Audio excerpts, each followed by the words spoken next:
तो यहाँ पर क्रम से जो 5 भाव बताए थे, औपसमिक भाव के कितने भेद होते हैं? 2। छायक भाव के कितने होते हैं? 9। षैष्ठसमिक भाव के कितने भाव होते हैं? 18। औदिक भाव के कितने भाव होते हैं? 21। पारिणामिक भाव के कितने होते हैं? 3। इस प्रकार से यदि हम इसका कोड नंबर याद कर लें या मोबाइल नंबर कहें तो 29182113, तो आराम से हमें 5 भावों के उत्तर भेद क्या हो जाएंगे? याद हो जाएंगे। सभी को याद हो गया? 29182113। अब फिर शिष्य प्रश्न करता है कि गुरुदेव औपसमिक भाव के कितने भेद हैं और कौन कौन से हैं? सम्यक्त चारित्र्य, सम्यक्त चारित्र्य, सम्यक चारित्र्य, यानी औपसमिक सम्यक और औपसमिक चारित्र्य, ये कितने भेद हैं? 2 भेद हैं। औपसमिक सम्यक्त क्या कहलाता है? तो अनंतानुबंधी की 4 प्रकृतियां। कौन कौन सी? क्रोध, मान, माया, लोभ, मिथ्या, सम्य मिथ्या और सम्यक प्रकृति। इन 7 प्रकृतियों के उपसम से जो सम्यक्त होता है वह औपसमिक सम्यक्त कहलाता है। अब औपसमिक चारित्र्य क्या कहलाता है? तो मोहिनी कर्म की शेष 21 प्रकृतियों के उपसम से जो चारित्र होता है वह औपसमिक चारित्र कहलाता है। तो 21 प्रकृतियां कौन हुई? तो अप्रत्याख्यान की 4 क्रोध, मान, माया, लोभ, प्रत्याख्यान की 4 क्रोध, मान, माया, लोभ, संजलन की 4 क्रोध, मान, माया, लोभ, कितनी हो गई? 12। और 9 कषय, हास, रति, अरति, शोक, भय, जुगुप्सा, स्त्री वेद, पुरुष वेद, नपुंसक वेद, तो कितने हो गए? 9। 12 और 9 21। तो 21 मोहिनी कर्म की उपसम से जो चारित्र होता है वह औपसमिक चारित्र कहलाता है। अब शिष्य फिर प्रश्न करता है कि गुरुदेव छायक भाव के 9 भेद कौन कौन से हैं? तो यहाँ पर आचार्य भगवान बता रहे हैं ज्ञान, दर्शन, लाभ, भोगोपभोग, वीर्याणि च। ज्ञान, दर्शन, दान, लाभ, भोगोपभोग, वीर्याणि च।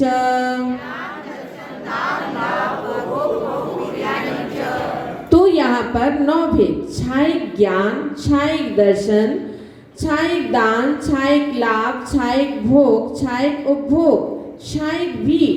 अब यहाँ पर चा से क्या निकलेगा? तो छायक सम्यक्त निकलेगा और छायक चारित्र। इस प्रकार से ये 9 छायक के भेद हो जाते हैं। इन 9 भावों को 9 लब्धियां भी कहते हैं।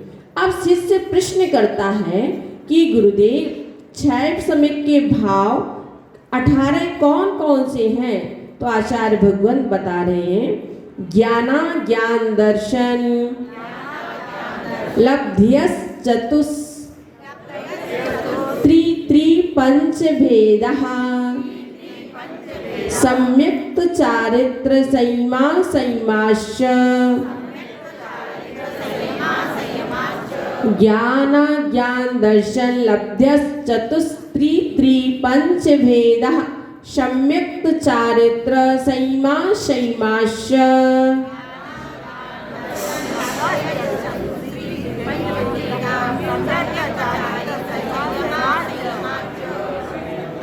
तो यहाँ पर चतुस्त्री पंच भेदः 4, 3, 3 और 5 भेद क्रमशः ज्ञाना, ज्ञान, दर्शन, लब्ध्या, ज्ञान, अज्ञान, दर्शन, लब्धियों के चा और सम्यक्त चारित्र संयमा संयमा, सम्यक चारित्र और संयमा संयम के ये 18 छायक समिक के भेद हो जाते हैं।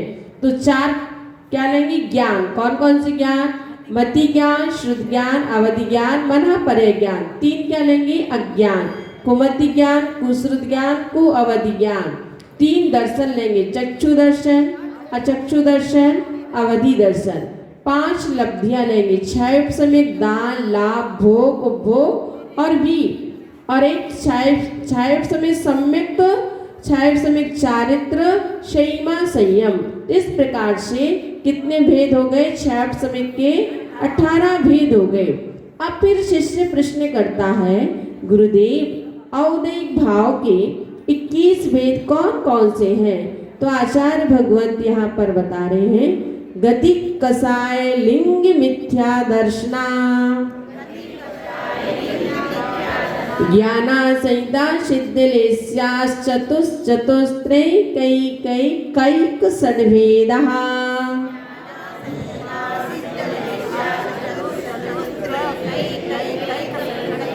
गतिक कसाय लिंग मिथ्या दर्शना, ज्ञाना संहिता सिद्धलेस्याश्चतुश्चतुस्त्रैकैकैक षड्भेदः।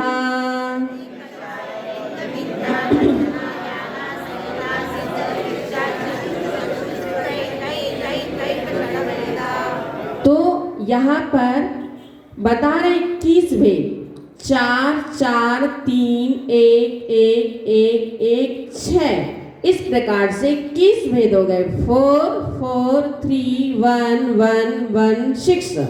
तो ये 21 किसके भेद हो गए? औदिक भाव के। 4 क्या होती है?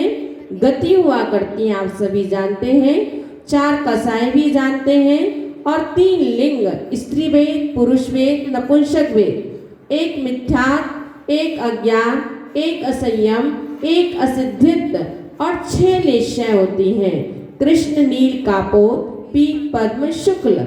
इस प्रकार से औदिक भाव के 21 भाव हुआ करते हैं। अब फिर शिष्य प्रश्न करता है, गुरुदेव पारणिक भाव के कितने भेद होते हैं और कौन कौन से? तो आचार्य भगवंत बता रहे हैं, जीव भव्या भव्यत्वानि च।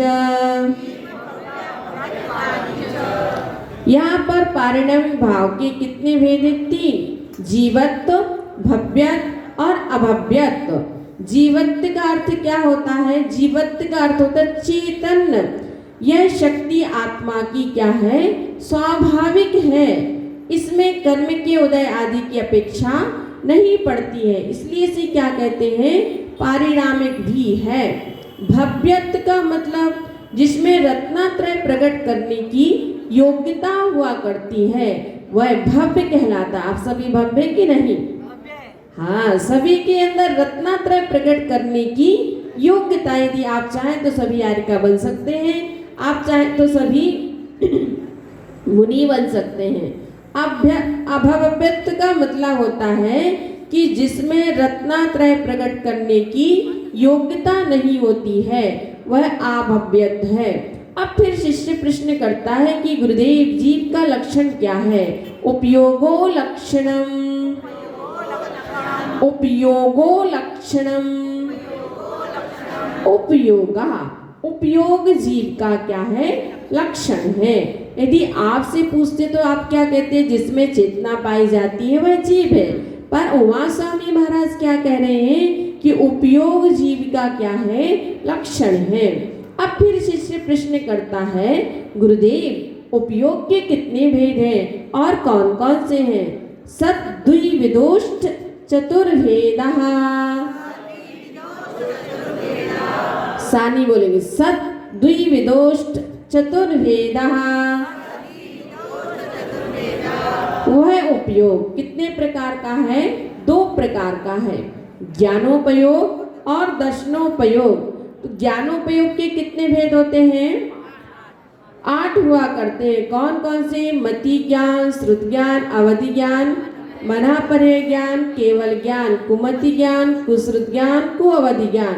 इस प्रकार से 8 प्रकार का ज्ञानोपयोग हुआ करता है और 4 प्रकार का दर्शनोपयोग हुआ करता है।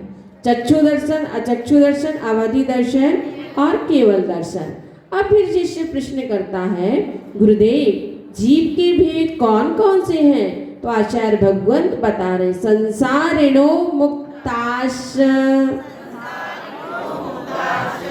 तो जीव 2 प्रकार के होते हैं। कौन कौन से? संसारी जीव और मुक्त जीव। आप सभी कौन से जीव हैं? और हम लोग? कौन बोला मुक्त? तो सभी जीव क्या है? अपन सभी क्या है? संसारी है। और सिद्ध भगवान कौन से जीव कहलाते हैं? मुक्त जीव कहलाते। तो जो कर्मों से सहित हैं वो संसारी जीव हैं, और जो कर्मों से छूट चुके हैं वो कौन से जीव कहलाते हैं? मुक्त जीव कहलाते हैं। अब फिर शिष्य प्रश्न करता है, गुरुदेव संसारी जीव के कितने भेद हैं और कौन कौन से हैं? तो आचार्य भगवान बता रहे सब मनस्का मनस्कः। अब एक जगह विसर्ग एक जगह नहीं है, नहीं तो दोनों जैसा मनस्कः मनस्कः ऐसा नहीं बोलना। स मनस्का मनस्कः। संसारी जीव स मनस्का सैनी या स मनस, अमनस्का अशेनी अमनस या संगी या असंगी। इस प्रकार से संसारी जीव के कितने भेद होते हैं? 2 भेद होते हैं। अब फिर शिष्य प्रश्न करता है, गुरुदेव अन्य प्रकार से भी भेद होते हैं? तो आचार्य भगवान कहते हैं हाँ, संसारणस् त्रिसस्थावरः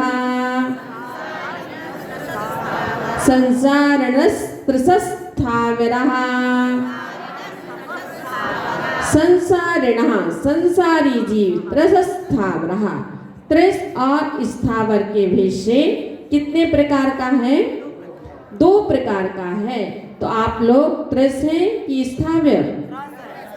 स्थावर तो नहीं है कोई, ठीक है, अच्छा बता दिया। अब फिर शिष्य प्रश्न करता है कि गुरुदेव स्थावर की कितने भेद हैं और कौन कौन स्थावर कहलाते हैं? तो यहाँ पर बता रहे हैं पृथिव्य तेजो वायु वनस्पत्या स्थावरा।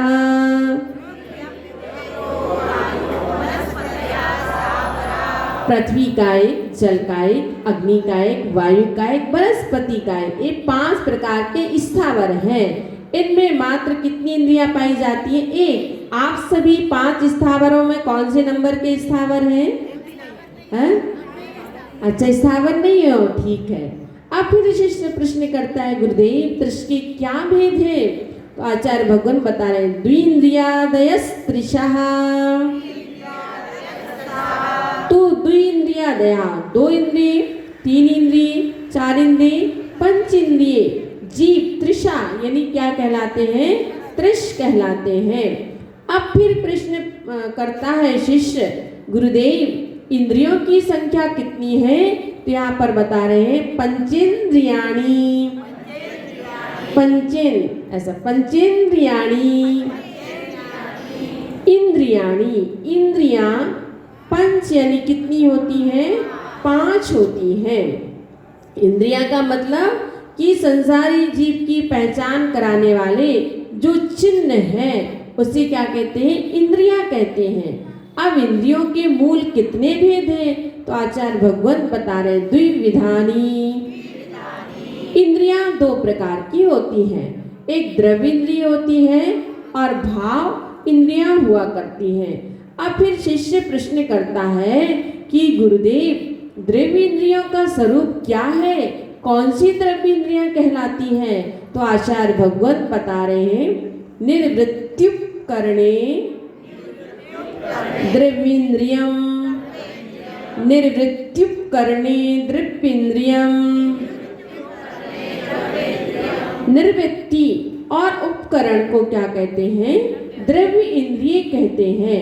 अब आपके मन में प्रश्न उठ सकता है कि निर्वृत्ति क्या कहलाती है? तो नाम कर्म के उदय से रची गई नियत आकार वाली रचना विशेष को क्या कहते हैं? निर्वृत्ति कहते हैं। तो जो अपने शरीर की संरचना होती है कौन से कर्म के उदय से होती है? नाम कर्म के उदय से हुआ करती है। अब इसमें भी अभ्यंतर निवृत्ति होती है और बाह्य निवृत्ति हुआ करती है। तो आत्म प्रदेशों का इंद्रिय कार होना एक कौन सी निवृत्ति कहलाती है? आभ्यंतर निवृत्ति कहलाती है। और बाह्य इंद्रियाकार हुए आत्मा के उन प्रदेशों में पुद्गल परमाणुओं का इंद्रिय कार होना, जो बाह्य में दिख रहे नाक है, आँख है, कान है आदि क्या कहलाती है? बाह्य निवृत्ति कहलाती है। इस प्रकार से जैसे यदि हम इसको उपकरण का मतलब निवृत्ति की सहायक उपकारक जो होते हैं उपकरण होते हैं। जैसे इसके दो भेद हैं, एक अभ्यंतर उपकरण है और दूसरा बाह्य उपकरण है। जैसे स्पर्शन इंद्रिय आदि, एक जो त्वचा है एक कौन सा उपकरण हो गया, बाह्य उपकरण हो गया। और इसके अंदर जो हड्डी, खून, पीप आदि है तो ये कौन सा उपकरण हो गया, अंतरंग उपकरण हो गया।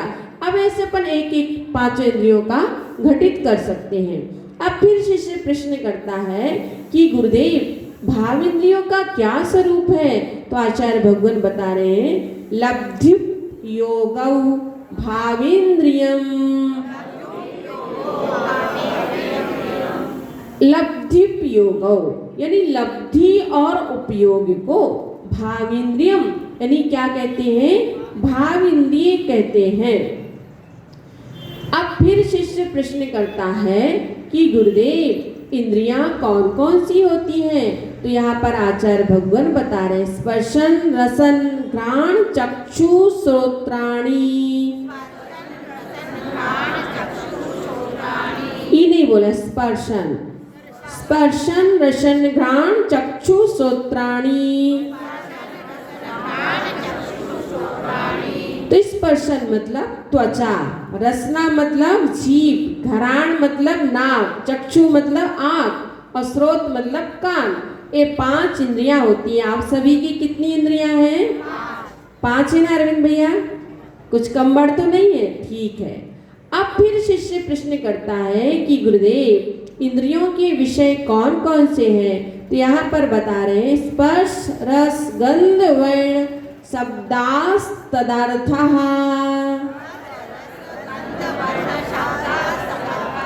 तो स्पर्श रस गंध रूप और शब्द ये 5 इंद्रियों के क्या होते हैं, विषय हुआ करते हैं। जैसे स्पर्शन इंद्रिय के कितने विषय होते हैं? 8 विषय होते हैं। आप सभी जानते ही हैं कौन कौन से होते हैं, हल्का भारी, रूखा चिकना, कड़ा नरम, ठंडा गरम। इस प्रकार से स्पर्शन इंद्रिय के कितने विषय हैं? 8। रसना इंद्रिय के कितने विषय हैं? 5। खट्टा मीठा कड़वा कषायला शर्करा। गंध के कितने भेद हैं? 2। सुगंध और दुर्गंध। और चक्षु इंद्रिय के कितने विषय हैं? 5। लाल पीला नीला हरा सफेद। कर्ण इंद्रिय के कितने विषय हैं? 7। सारे गामा पाधा नी। इस प्रकार से ये 27 पांचों इंद्रियों के विषय हुआ करते हैं। और एक मन को मिला देंगे तो ऐसे कितने विषय हो जाते हैं? 28 हो जाते हैं। अब फिर शिष्य प्रश्न करता है गुरुदेव मन का विषय क्या है? श्रुत मन इंद्रियस्य। तो मन का विषय श्रुत ज्ञान गोचर पदार्थ है। श्रुत ज्ञान का विषय भूत पदार्थ क्या है? मन का विषय है। अब फिर शिष्य प्रश्न करता है गुरुदेव स्पर्शन इंद्रिय के स्वामी कौन कौन से हैं? वनस्पत्यंता नमेकम।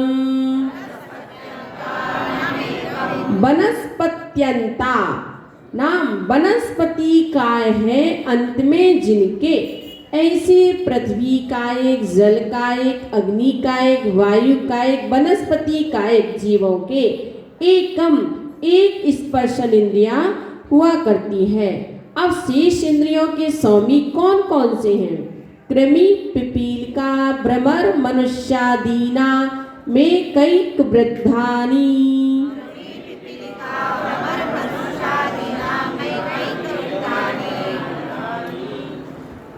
आगे पढ़ते हैं। तो यहाँ पर बताने कि लट आदि, चींटी आदि, भौरा आदि, मनुष्य आदि के क्रम से एक एक इंद्रियों की वृद्धि हुआ करती है। जैसे लट में कितनी इंद्रियां पाई जाती हैं? 2 इंद्रिय पाई जाती। चींटी में कितनी पाई जाती हैं? 3 पाई जाती है। जुआ में नहीं, जुआ में भी 3। और भौरा में कितनी? 4। इस तरह से मनुष्यों में कितनी पाई जाती है? 5 इंद्रियां पाई जाती हैं। और जो 2 इंद्रिय, 3 इंद्रिय, 4 इंद्रिय, इनकी उत्कृष्ट आयु कितनी है? तो 2 इंद्रिय की उत्कृष्ट आयु कितनी है? 12 वर्ष की। 3 इंद्रिय की कितनी है? 49 दिन की। 4 इंद्रिय की कितनी है? 6 मास की। इस प्रकार से इन विकलत्रियों की उत्कृष्ट आयु हुआ करती है। अब शिष्य प्रश्न करता है कि गुरुदेव सामनस का लक्षण क्या है, यहाँ पर बता रहे संगिना समनस्कः। सामनस का मन सहित जीव संगिना संगी सैनी सामनस कहलाते हैं। तो आप सभी संगी हैं कि असंगी? संगी क्यों हैं? हाँ, क्योंकि मन सहित। संगी का मतलब होता है कि हित और अहित की परीक्षा तथा गुण दोष का विचार स्मरण आदि करने को क्या कहते हैं? संगी कहते हैं। या यूं कहें जो मन सहित होता है वो क्या कहलाता है? संगी। अब विग्रह गति में कौन सा योग होता है? तो आचार्य भगवंत बता रहे हैं विग्रह गतौ कर्म योगः। विग्रह गतौ विग्रह गति में कर्म योगः कर्मण का योग होता है। विग्रह गति में कौन सा योग होता है? कर्मण काय योग हुआ करता है। और इस कर्मण काय योग की सहायता से जीव एक गति से क्या करता है? दूसरी गति में जाता है। मान लीजिए उसकी यहाँ पर मृत्यु हुई है और उसको दूसरी गति में जाना है, देव गति में जाना है, नरक गति में जाना है या त्रियंच गति में जाना है, तो उस समय किसके माध्यम से जाता है? कर्मण काय योग के माध्यम से, जब तक वो नवीन शरीर धारण नहीं कर लेता है। अब फिर शिष्य प्रश्न करता है गुरुदेव जीव या पुद्गल के गमन का क्या क्रम है? अनुश्रेणी गति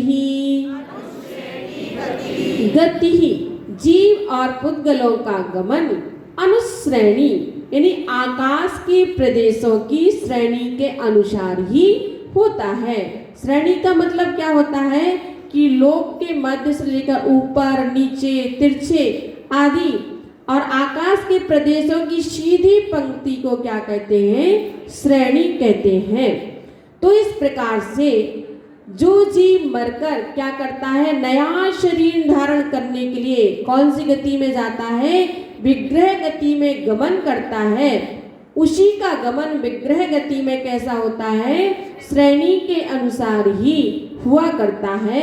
अब फिर शिष्य प्रश्न करता है कि मुक्त जीव की गति कैसी हुआ करती है? अविग्रह जीवस्य अविग्रह जीवस्य। तो जीवस्य मुक्ति जीव की गति अविग्रह मतलब मोड़ा रहित कैसी होती है? सीधी होती है। यदि कोई मुक्त जीव को सिद्ध शिला में जाना है, वो सीधे मुक्त जीव एक समय में 7 राजू क्या करता है? गमन करता है, सिद्ध क्षेत्र में जाकर विराजमान हो जाता है। अब फिर शिष्य प्रश्न करता है कि गुरुदेव संसारी जीवों की गति और समय क्या है?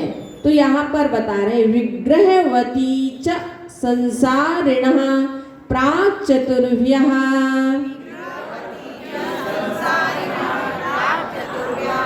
संसारिणः संसारी जीवों की गति चतुर्भ्यः प्राक् 4 समय से पहले पहले विग्रह गति यानी विग्रहवती अर्थात मोड़ा सहित चा अविग्रह अर्थात मोड़ा रहित दोनों प्रकार की हुआ करती है। तो संसारी जीव की गति कैसी होती? मोड़ रहित भी होती है और मोड़ सहित भी होती है। विग्रह गति के 4 भेद बताए हैं। एक ऋजु गति, पाणी मुक्ता गति, लांगलिका गति और गोमूत्रिका गति है। ऋजु गति का मतलब जो मोड़ रहित कैसी जाती है? सीधी। ये जो सीधी जा रही है और इसमें कितना समय लगता है? 1 समय लगता है। इसको कौन सी गति कहते हैं? ऋजु गति कहते हैं। पाणी मुक्ता गति यानी जिस गति में क्या होना पड़ता है? एक मोड़ लाना पड़ता है, उसे क्या कहते हैं? पाणी मुक्ता। और इसमें कितने समय लगते हैं? 2 समय लगते हैं। मान लीजिए 1 समय हुआ और एक क्या हो गया? 2 समय हो गया। इस प्रकार से तो ये कौन सी गति हो गई? पाणी मुक्ता, जिस गति में एक मोड़ा लेना पड़ते हैं और 2 समय लगते हैं। लांगलिका का मतलब जिस गति में 2 मोड़ा लेना पड़ते हैं और कितने समय लगते हैं? 3 समय, 1, 2 और 1, 3। ऐसे में 3 समय हो जाएंगे। गोमूत्र का गति का मतलब जिस गति में 3 मोड़ा लेना और 4 समय लगते हैं, 1 2 3, और चौथे समय में वो क्या हो जाता है, आहारक हो जाता है। बहुत सारे लोग कहते हैं किसी की मृत्यु होती है तो उसकी आत्मा भटकती रहती है, तो उसकी आत्मा नहीं भटकती है, उसकी तो 1 2 3 4 यानी चौथे समय में वह जीव आहारक हो जाता है। और समय कितना है, मैंने एक दिन बताया था कि अपन पलक झपकते हैं ना, तो जितने में आपने पलक झपकी उतने में कितने समय हो गए, असंख्यात समय हो गए। पर हमारी कितनी अज्ञानता होती है कि हम क्या कहते हैं कि व्यक्ति की आत्मा भटक रही है। तो आत्मा आज तक किसी की नहीं भटकती है, वो तुरंत जैसे वो कर्म करती है उस कर्म के अनुसार में चौथे समय में, यानी अब चौथा समय कितना मतलब बहुत सूक्ष्म है, मैंने बताया ना जितनी पलक झपकते हैं उसमें असंख्यात समय हो जाता है। तो चौथे समय में जीव तो क्या हो जाता है, आहारक हो जाता है, तो कभी किसी की आत्मा भटकती नहीं है। अब फिर शिष्य प्रश्न करता है कि गुरुदेव अवग्रह गति का समय कितना है। एक समया विग्रह अविग्रह मोड़ रहित गति एक समय मात्र की ही होती है। तो जो अवग्रह गति होती है कितने समय की होती है, एक समय की होती है। अब फिर शिष्य प्रश्न करता है कि विग्रह गति में आहारक अनारक की व्यवस्था क्या है। एकम दौ तीन वानाहारकः विग्रह गति में जीव 1 2 3 समय तक कैसा होता है, अनारक होता है, और चौथे समय में क्या हो जाता है, आहारक। अनारक का मतलब क्या होता है, आहार का मतलब क्या होता है, औदारिक बैक्टीरियक आहारक। ये 3 प्रकार के जो शरीर हैं और 6 प्रकार की पर्याप्तियां होती है, आहार, शरीर, इंद्रिय, स्वाक्षोश्वास, भाषा, मन। तो 3 शरीर 6 पर्याप्तियों के योग पुद्गलों के ग्रहण को क्या कहते हैं, आहार कहते हैं।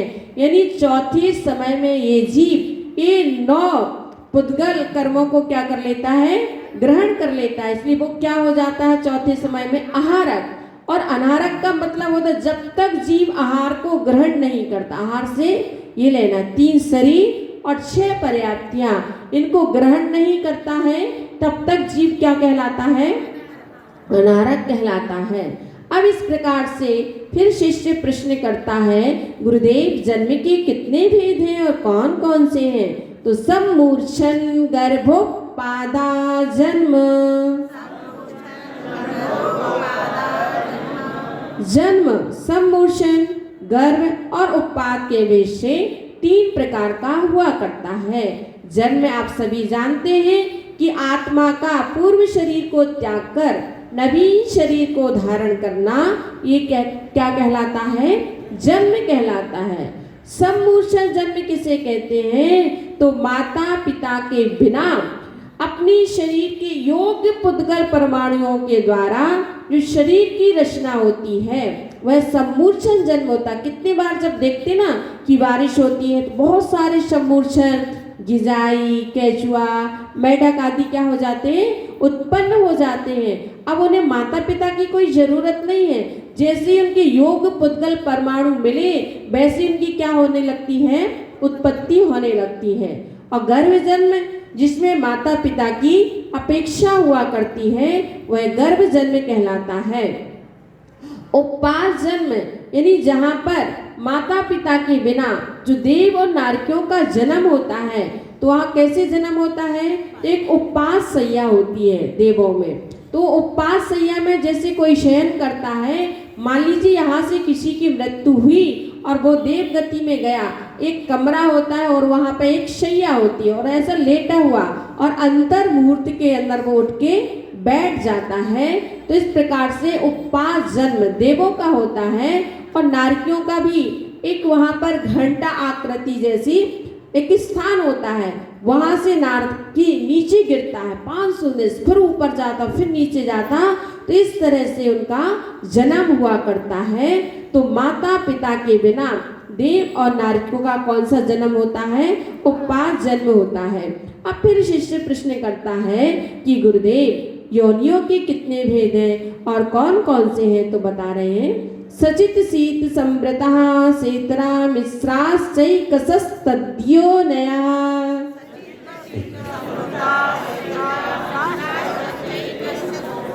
तद्यो नयः, दा और या मिलकर द्यो बनता, तो तद्यो नयः।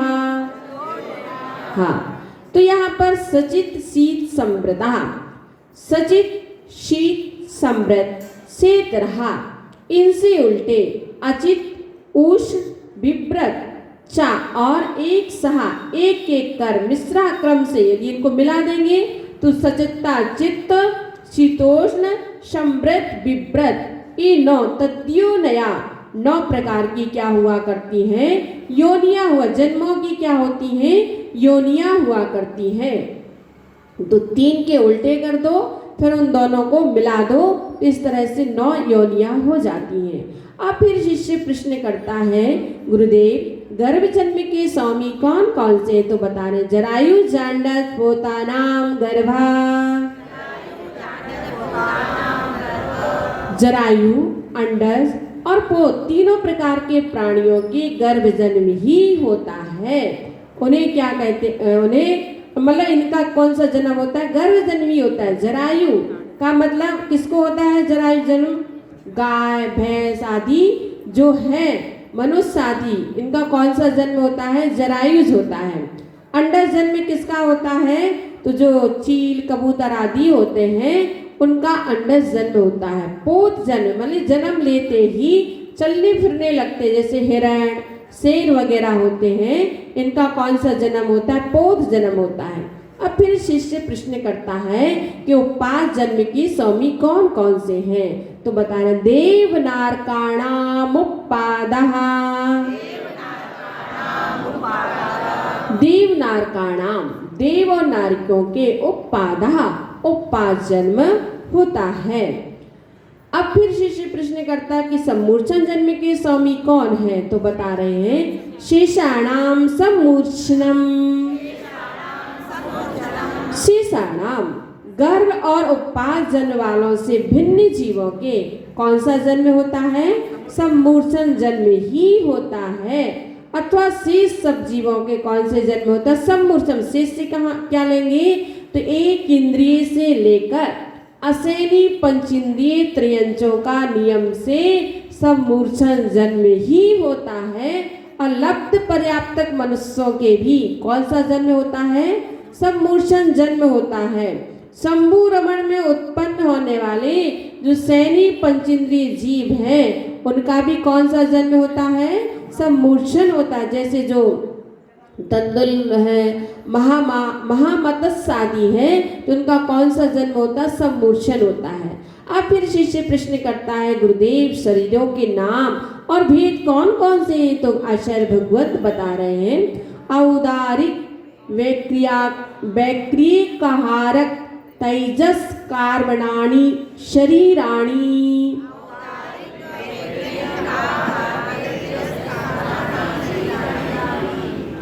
तो 5 प्रकार के शरीर होते हैं औदारिक, वैक्रियक, आहारक, तेजस और कार्बण। ये 5 शरीर होते हैं। शरीर का मतलब क्या होता है? पूर्ण गलन, जिस जो विशेष नाम कर्म के उदय से होकर शीर्यंते अर्थात गलते हैं वे क्या कहलाते हैं? शरीर कहलाते हैं। औदारिक शरीर किसको होता है? मनुष्यों को और त्रयंचों को औदारिक शरीर हुआ करता। आपका कौन सा शरीर है? उदार का मतलब होता है स्थूल, तो ये किसके लिए पाया जाता है? मनुष्य और त्रयंचों को। वैक्रियक शरीर जो शरीर के एक अनेक स्थूल सूक्ष्म हल्का भारी आदि रूप बन जाते हैं वो कौन सा शरीर कहलाता है? वैक्रियक शरीर कहलाता है। और किसके लिए पाया जाता है? देव और नारकियों को भी पाया जाता है। आहारक शरीर का मतलब होता है सूक्ष्म पदार्थ का ज्ञान करने के लिए, संयम की रक्षा के लिए और वंदना के लिए छठे गुण स्थान बढ़ती मुनि के लिए ही क्या होता है, जो उनके मस्तक से एक हाथ का पुतला निकलता है तो उस समय उनका कौन सा शरीर होता है, आहारक शरीर हुआ करता है। तेजस, तो औदारिक आदि शरीरों में तेज देने वाला कौन सा शरीर कहलाता है, तेजस शरीर कहलाता है। कार्मण शरीर ज्ञानावरण आदि कर्मों के समूह को क्या कहते हैं, कार्मण शरीर कहते हैं। अब शरीरों की सूक्ष्मता, परम परम सूक्ष्मम, औदारिक से परम परम यानी आगे आगे के शरीर, सूक्ष्मम यानी कैसे हैं, सूक्ष्म है, यानी औदारिक से वैक्रियक, वैक्रियक से आहारक और आहारक से तेजस, तेजस से कार्मण, कैसे हैं, सूक्ष्म जीव हैं। अब औदारिक आदि तीन शरीरों को प्रदेश, प्रदेश तो संख्ये गुणम प्राग तेजसा। अब प्रदेशों की अपेक्षा तेजसा प्राग, तेजस शरीर से पहले पहले के शरीर असंख्य गुणम कैसे होते हैं, असंख्यात गुणे असंख्यात। जैसे औदारिक शरीर की अपेक्षा असंख्यात गुणे प्रदेश वाले कौन से हैं, वैक्रियक शरीर में, और वैक्रियक शरीर की अपेक्षा असंख्यात गुणे वाले परमाणु किसमें है, आहारक शरीर में है। अब फिर शिष्य प्रश्न करता है, तेजस और कार्मण शरीर के प्रदेश कितने हैं, अनंत गुणे परे। शेष दो शरीर अनंत गुणे परे यानी अनंत गुणे परमाणु हैं। आहारक शरीर से अनंत गुणे परमाणु किसमें हैं, तेजस शरीर में, और तेजस की अपेक्षा अनंत गुणे परमाणु किसमें हैं, तो कार्मण शरीर में रहते हैं। अब तेजस और कार्मण शरीर की विशेषता क्या है, अब प्रतिघाते, तो तेजस और कार्मण शरीर प्रतिघात रहित है, यानी किसी को ना स्वयं रोकते हैं और ना किसी को रोकते, किसी को बाधा ही नहीं पहुंचाते हैं। और इनकी क्या विशेषता है तेजस कार्मण शरीर की, अनादि संबंधे च। तेजस और कार्मण शरीर का आत्मा के साथ कब से संबंध है, अनादि काल से संबंध चला आ रहा है। इसके स्वामी कौन है, सर्वस्व। ये दोनों शरीर समस्त संसारी जीवों में है, आपके अंदर है ना, कितने शरीर हैं, तीन शरीर है। कौन कौन से, औदारिक, तेजस और कार्मण, ये सभी के अंदर तीन शरीर पाए जाते हैं। अब एक जीव में एक साथ होने वाले कितने शरीर हो सकते हैं, तो यहाँ पर बता रहे हैं, तदादीनी भाज्यानि युगपदे कस्मिन्ना चतुर्भ्यः।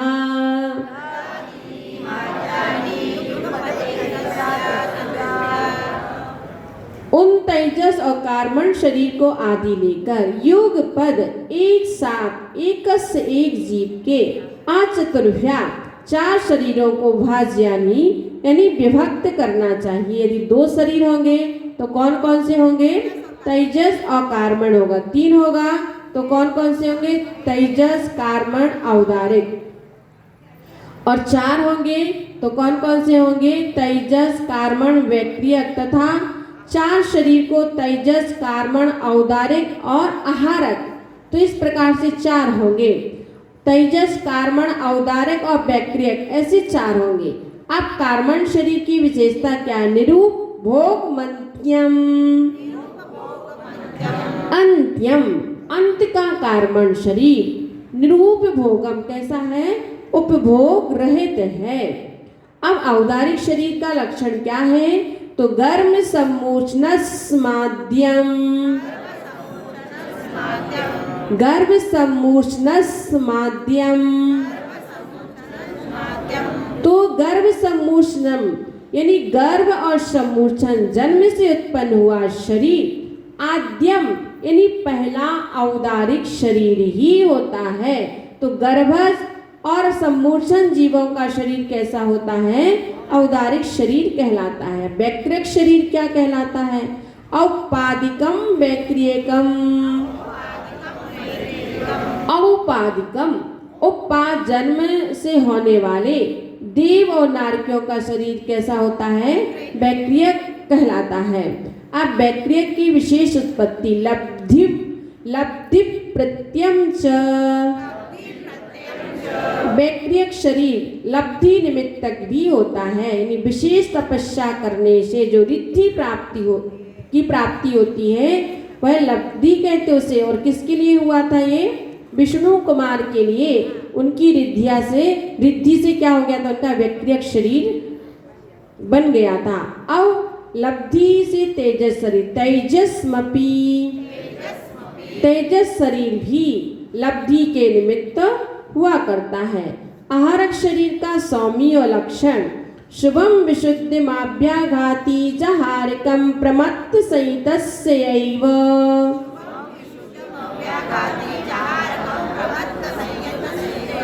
आहारकम, आहारक शरीर, शुभम, शुभ अर्थात शुभ कार्य करने वाला, विशुद्ध्यम, विशुद्ध कार्य कर्म का कार्य, अभ्याघाती, व्याघात यानी बाधा रहित, प्रमत्त संहितस्यैव यानी छठे गुण स्थान वर्ती मुनि महाराज के लिए आहारक शरीर हुआ करता है। अब नारकियों और सम्मूर्छनों में कितने भेद है? नारक सम्मूर्छनो नपुंसकानी,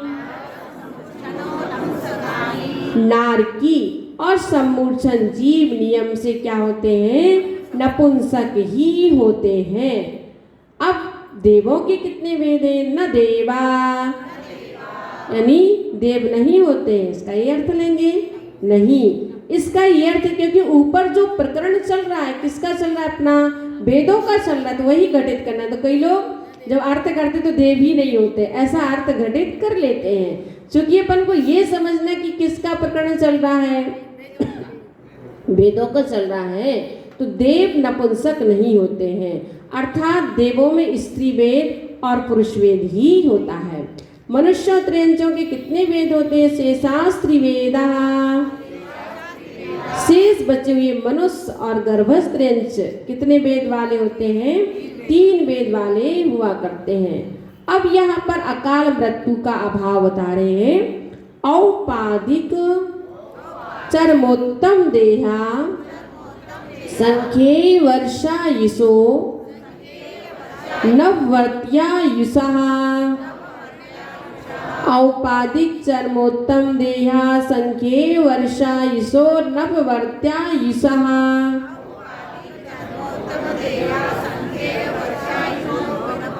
हाँ, तो किस किस की यहाँ पर अकाल मृत्यु नहीं होती है? तो आचार्य भगवत बता रहे हैं औपाधिक, उपार्जन वाले कौन कौन होते हैं?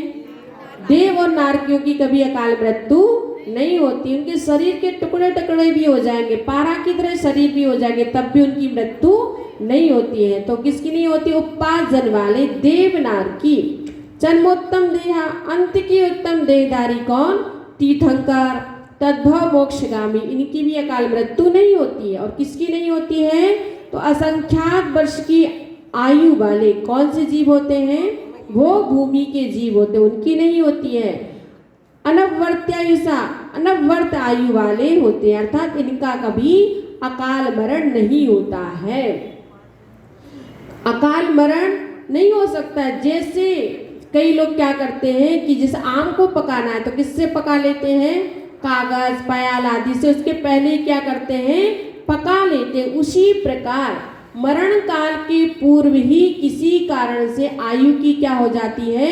उदीर्ण होकर अकाल मरण हो जाता है। कितनी बार ऐसा होता है? बहुत सारे जीवों की अकाल मृत्यु हो जाती है। जो कर्म भूमि के मनुष्य और त्रियंजों की जो आयु होती है वो कैसी होती है? भुज्यमान आयु होती है, यानी उनकी भुज्यमान की उदीर्ण होती है। जैसे कोई बहुत सारे लोग ने क्या किया? जहर खा लिया, किसी ने आत्महत्या कर ली, या कोई एक्सीडेंट से खत्म हो गया, तो ये सब क्या हो गए? या शस्त्र से प्रहार कर लिया, तो उदीर्ण होने से शेष आयु की स्थिति शीघ्र पूर्ण होकर क्या करती है? आयु कर्म के निषेध अंतर्भूत में फिर जाने से क्या हो जाता है? उनका अकाल मरण हो जाता है। अब जैसे आप समझ गए भुज्यमान आयु का मतलब क्या होता है? कि विद्यमान जिस आयु में जो जीव वर्तमान में भोग रहा है, आप सभी कौन सी आयु बांधे हुए हो? भुज्यमान। यानी जो अपन ने आयु बांधी है और जो अपन वर्तमान में भोग रहे हैं वो कौन सी आयु कहलाती है? भुज्यमान आयु कहलाती है। और इस आयु की वृद्धि नहीं हो सकती, उदीर्णा तो हो सकती है, मतलब आयु का क्षय हो सकता है पर इसकी वृद्धि नहीं हो सकती है।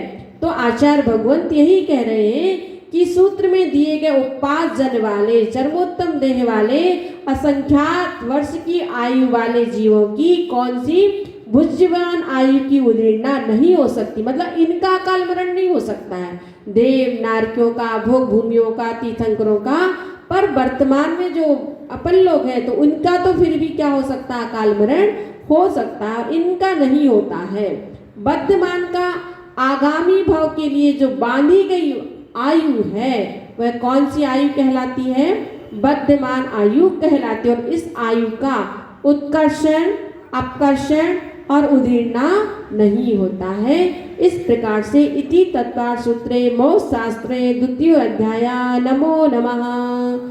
जिवले परम पूज्य गणाचार्य गुरुदेव श्री क्षण विराग सगर जी महामुनि राज की, परम पूज्य गणनी आरिका माँ विशिष्ट श्री माता जी की, समस्त संघ की इस